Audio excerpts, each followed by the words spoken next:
Hello everyone, welcome back to Learn Then Code. So today we will be learning about merge sort and quick sort. तो ये दोनों sorting algorithm हम इसलिए नहीं सीख रहे हैं कि हम किसी कॉन्टेस्ट में बैठ के अपनी सॉर्टिंग एल्गोरिथम लिख रहे हो instead of using the standard STL, but in algorithm के पीछे का जो आइडिया है वो आइडिया कई सारे और क्वेश्चंस में यूज होता है। तो वो सीखने के लिए हम ये एल्गोरिथम्स पढ़ रहे हैं। तो वो स्टार्ट करते हैं। तो मर्ज सॉर्ट के अंदर हमारे दो स्टेप होते हैं। पहला स्टेप क्या होता है, एरे को हाफ पार्ट्स में ब्रेक कर देना, उन दोनों हाफ पार्ट्स को सेपरेटली सॉर्ट करना। Okay, and the second point is then merging the two halves. So basically ये एल्गोरिथम क्या बोलती है, लेट्स से हमारे पास एक गिवन एरे है। तो उस फर्स्ट स्टेप के अंदर पहले इसको हाफ पार्ट्स के अंदर डिवाइड कर दो। ओके, सो इसको अगर हम हाफ में डिवाइड करेंगे, ठीक है, इस एरे को हमने हाफ में डिवाइड कर दिया। अब वो क्या बोलता है, इन दोनों एरेस को सेपरेटली सॉर्ट कर दो। तो इसको सॉर्ट करने पे क्या आएगा, एंड देन इसे सॉर्ट करने पे क्या आएगा। ठीक है, तो ये हमारा फर्स्ट स्टेप हो गया। ये हमारा फर्स्ट स्टेप है। अब सेकंड स्टेप के अंदर हमें क्या करना है कि इन दोनों सॉर्टेड एरेस को हमें मर्ज करना है। ये बेसिकली एक अलग क्वेश्चन होता है कि दो सॉर्टेड एरेस को हमें मर्ज करना है। तो इसके अंदर हम इन दोनों को मर्ज करेंगे और एक न्यू एरे बनाएंगे जो सॉर्टेड होगा और इन दोनों से मिलके बना होगा। So this is the second step.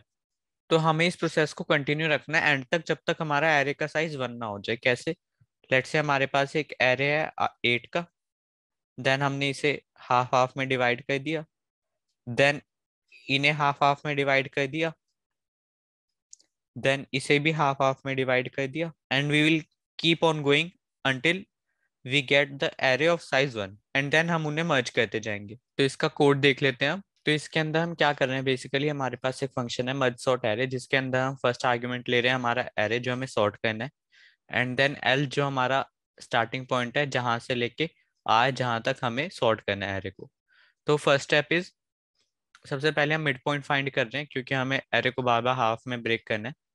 And then जो हमारा फर्स्ट स्टेप था एल्गोरिथम के अंदर, हम दोनों हाफ्स को सेपरेटली सॉर्ट कर लेंगे।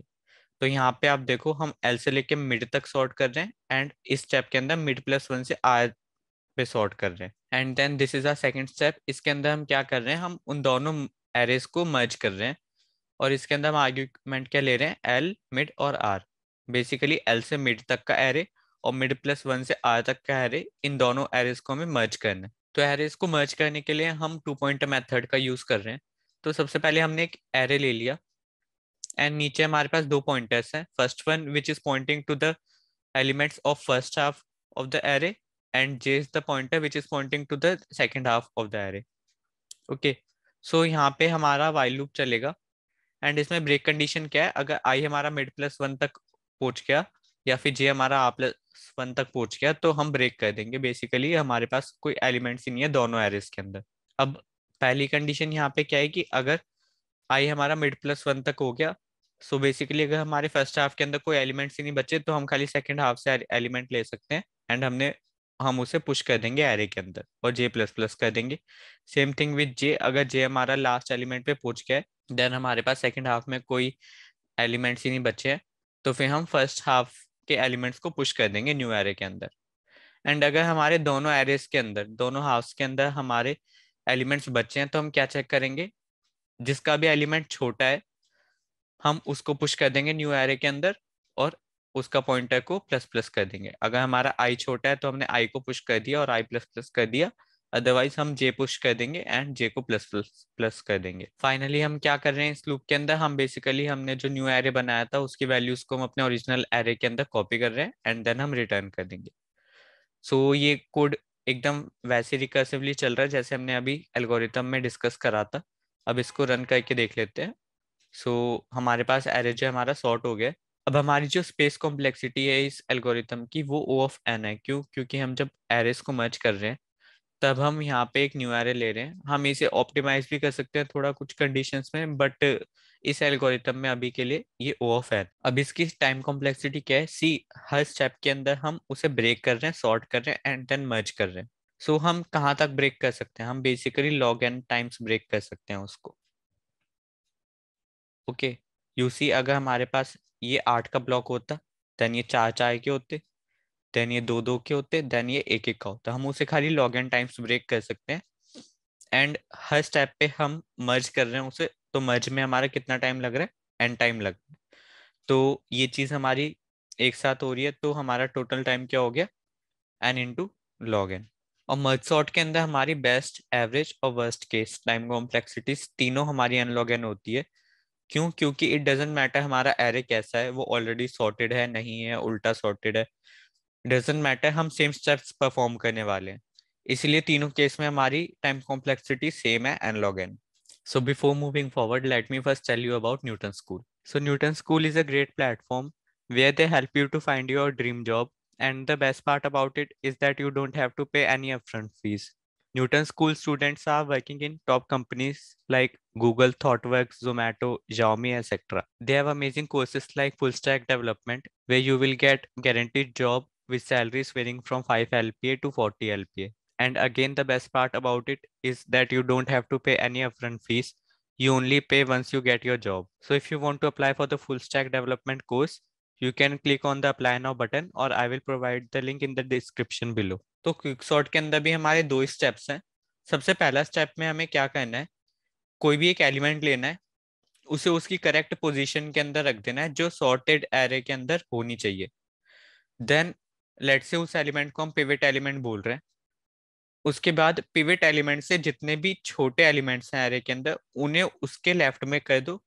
एंड पिवट एलिमेंट से जितने भी बड़े एलिमेंट्स हैं, उन्हें उसके राइट में कर दो एरे के अंदर। एंड देन लेफ्ट साइड को सॉर्ट कर दो एंड राइट साइड को सॉर्ट कर दो separately. This is the second step. So एक एग्जांपल देख लेते हैं। लेट्स से ये हमारे पास एरे है, इसके अंदर हमने एक एलिमेंट ले लिया, 6 ले लिया अभी के लिए। अब इसकी जो करेक्ट पोजीशन है एरे के अंदर, इसे वहां पे डाल दो। तो इसकी करेक्ट पोजीशन क्या है, this is the correct position, यहाँ पे आनी चाहिए वो। तो हमने क्या करा, 6 को उसकी करेक्ट पोजीशन पे डाल दिया, और अभी के लिए 8 को हमने 6 की पोजीशन पे डाल दिया। ओके, बेसिकली स्वैप कर दिया हमने एलिमेंट्स को। अब हमें क्या करना है, ये हमारा पिवट एलिमेंट हो गया। अब जितने भी एलिमेंट्स हमारे इस पिवट एलिमेंट से छोटे हैं, उन सबको हम 6 से पहले रख देंगे, और जितने भी एलिमेंट 6 से हमारे बड़े हैं, उन्हें हम उसके राइट में कर देंगे। सो बेसिकली 6 से अगर आप राइट में देखो तो 4 हमारा 6 से छोटा है, एंड स्टिल वो उसके राइट साइड में, जबकि वो लेफ्ट साइड में होना चाहिए था। तो हम यही करेंगे। तो अब अगर हम देखें, यहाँ से हमने ये चेंज करा है। तो हमने क्या चेंज करा है, 4 हमारा 6 से छोटा था लेकिन स्टिल वो राइट साइड में था, और 8 हमारा यहाँ पे 6 से बड़ा था लेकिन स्टिल वो लेफ्ट साइड में था। तो हमने 8 को 6 के राइट साइड में कर दिया, एंड 4 को 6 के लेफ्ट साइड में कर दिया। तो ये हमारा पूरा फर्स्ट स्टेप कंप्लीट हो गया। एंड अब सेकंड स्टेप के अंदर हमें क्या करना है, इस हाफ को हम अलग से सॉर्ट कर देंगे, एंड इस हाफ को हम अलग से सॉर्ट कर देंगे, और सेम प्रोसेस करेंगे जो हमने ऊपर करा है। और इस चीज को हम कंटिन्यू रखेंगे अगेन जब तक हमारा एरे का साइज 1 नहीं हो जाता। ओके, तो इसका कोड देख लेते हैं अब। ये रहा हमारा फंक्शन। इसके अंदर हम क्या कर रहे हैं, पहले तो हम इनपुट ले रहे हैं एक वेक्टर जो हमें सॉर्ट करना है। एल उसका स्टार्टिंग पॉइंट और आर एंडिंग पॉइंट, जहां से लेके जहां तक हमें उसे सॉर्ट करना है। अब हम यहाँ पे सबसे पहले इस वाले फंक्शन के अंदर हम क्या कर रहे हैं, पार्टीशन के अंदर, ये हमारा फर्स्ट स्टेप है। हम जो पिवट एलिमेंट है, हमने अभी उसे स्टार्टिंग एलिमेंट ले लिया। देन यहाँ पे उसकी करेक्ट पोजीशन निकाल रहे हैं हम। जितने भी एलिमेंट्स उससे छोटे हैं उसके बाद वो एलिमेंट आएगा। तो यहाँ पे हमने उसका इंडेक्स निकाल लिया और उसे उसकी करेक्ट पोजीशन पे डाल दिया। ओके, अब यहाँ पे हम क्या कर रहे हैं, यहाँ पे जो भी एलिमेंट हमारा पिवट एलिमेंट से छोटा है, उसे हम उसके लेफ्ट साइड में रख रहे हैं, और जो भी एलिमेंट हमारा पिवट एलिमेंट से बड़ा है, हम उसे उसके राइट साइड में डाल रहे हैं। तो इस लूप के अंदर हमारी वो चीज हो रही है, और एंड में हम अपना पिवट एलिमेंट का जो इंडेक्स है वो रिटर्न कर देंगे, क्योंकि हमारे जो दो अलग अलग पार्टीशंस बने हैं, हमें उन दोनों को सेपरेटली सॉर्ट करना है। तो उसके लिए हमें पिवट एलिमेंट का इंडेक्स पता होना चाहिए, तो हम यहाँ पे वो रिटर्न कर देंगे। तो यहाँ पे हमें वो इंडेक्स पता लग गया। अब हम अगेन, ये हमारा सेकंड स्टेप हो गया। यहाँ पे इसके अंदर हम क्या कर रहे हैं, हम फर्स्ट पार्टीशन को पहले सॉर्ट कर दे रहे हैं, एल से लेके p-1 तक। एंड देन बाद में हम p+1 से r तक को सॉर्ट कर रहे हैं, क्योंकि pth एलिमेंट जो है वो तो हम ऑलरेडी सॉर्ट कर चुके हैं बेसिकली, उस वो हमारा करेक्ट पोजीशन पे ऑलरेडी है। तो हम l से p-1 तक को सॉर्ट कर देंगे, एंड देन p+1 से r तक को सॉर्ट कर देंगे। तो अब इसे रन करके देख लेते हैं। हमें यहाँ पे सॉर्टेड एरे मिल गया है। अब इस एल्गोरिथम की हमारी स्पेस कॉम्प्लेक्सिटी क्या है? So if you see, we are not using any extra space here, okay, we are just swapping elements in the same array only. So हमारा जो स्पेस कॉम्प्लेक्सिटी है वो हमारे यहाँ पे log n होगी बेसिकली, बस वो भी खाली जो हमारा कॉल स्टैक है रिकर्जन का उसके लिए। इस एल्गोरिथम की हमारी टाइम कॉम्प्लेक्सिटी क्या है? On average it is n log n, worst cases o of n square, and best cases also same as average which is n log n. So why are worst cases o of n square? तो let's say हमारे पास एक array है छोटा सा, अब अगर हम इसके ऊपर करें हम, तो सबसे पहले हम क्या कर देंगे, 7 की जो करेक्ट पोजीशन है उसे वहां पे डाल दो, 7 को हमने यहाँ पे डाल दिया, एंड देन हमें सॉर्टिंग के लिए क्या बचेगा, नेक्स्ट स्टेप के अंदर हमें इतने को सॉर्ट करना होगा। अब लेट से सेम चीज हो जाती है, हमारा जो इधर वाला फर्स्ट एलिमेंट है उसे हम लास्ट में डाल देंगे, और अगेन हमारा जो सॉर्टिंग है वो फर्स्ट दो एलिमेंट की बचेगी। और अगर हम इसी चीज को कंटिन्यू रखें तो हमारे बेसिकली एन स्टेप्स हो जाएंगे। तो और हर स्टेप के अंदर हमारी ओ ऑफ एन टाइम लग रहा है, तो ओ ऑफ एन टाइम लग रहा है हर स्टेप में, और एन स्टेप है, तो हमारी टाइम कॉम्प्लेक्सिटी हो गई वर्स्ट केस में ओ ऑफ एन स्क्वायर। अब बेस्ट केस के अंदर हमारी time complexity n log n हो जाती है। क्यों?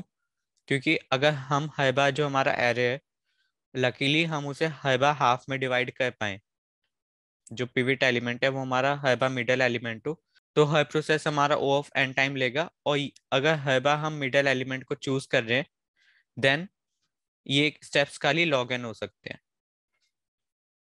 तो प्रोसेस हमारा ओ ऑफ एन टाइम ले रहा है और there are log n steps, so total time complexity हमारी एन लॉग एन हो जाएगी बेस्ट केस के अंदर। और ऑन एवरेज भी हमारी यही टाइम कॉम्प्लेक्सिटी होती है क्विक सॉर्ट के अंदर। अब इसके अंदर एक एक्स्ट्रा चीज है, वो क्या है कि हम ये जो वर्स्ट केस आने की प्रोबेबिलिटी है इसको हम कम कर सकते हैं। कैसे? If you see in the code right now, अभी हम क्या कर रहे हैं, हम खाली फर्स्ट एलिमेंट ले रहे हैं जो हमारा स्टार्टिंग पॉइंट है ए ऑफ एल, एंड उसकी हम पोजीशन ढूंढ रहे हैं जो एरे के अंदर, सॉर्टेड एरे के अंदर होनी चाहिए, एंड वहां पे डाल रहे हैं, आगे कंटिन्यू कर रहे हैं। बट हम इसे इसकी प्रोबेबिलिटी कम कैसे कर सकते हैं वर्स्ट केस की, कि वो जो एलिमेंट है ले चूज करने का तरीका है हमारा, उसको हम रैंडमाइज कर सकते हैं। हम कोई भी एक रैंडम इंडेक्स ले लेंगे, एंड देन उसकी जो पोजीशन होनी चाहिए सॉर्टेड एरे के अंदर हम उसको वहां पे डालेंगे, एंड देन फर्दर कंटिन्यू करेंगे। इससे हमारा वर्स्ट केस तो still O of n square ही रहेगा, बट हमारी जो प्रोबेबिलिटी है वर्स्ट केस आने की वो काफी कम हो जाती है। सो हमारा जो पूरा कोड है रैंडमाइज के केस में वो सेम ही रहेगा, बस यहाँ पे इनिशियली 2 लाइंस और ऐड हो जाएंगी। तो हम बेसिकली बस एक रैंडम इंडेक्स उठा लेंगे और उसको हम ए ऑफ एल के साथ स्वैप कर देंगे, तो हमारा सेम वही काम हो गया जो हम करना चाहते थे। एक रैंडम एलिमेंट उठाया एंड देन उसको पिवट बना के उसकी करेक्ट पोजीशन फाइंड करके हम आगे प्रोसीड कर रहे हैं। तो इससे हमारी टाइम कॉम्प्लेक्सिटी एवरेज बेस्ट के सेम रहता है, बस वर्स्ट केस आने की प्रोबेबिलिटी काफी कम हो जाती है। सो आई होप आपको मर्ज सॉर्ट और क्विक सॉर्ट दोनों अच्छे से समझ आ गए होंगे, और उनके पीछे का जो आइडियाज हैं वो भी समझ आ गए होंगे। ये सारे कोर्स की लिंक मैं डिस्क्रिप्शन में प्रोवाइड कर दूंगा। आपको कोई भी डाउट हो तो आप कमेंट सेक्शन में पूछ सकते हो। Thank you.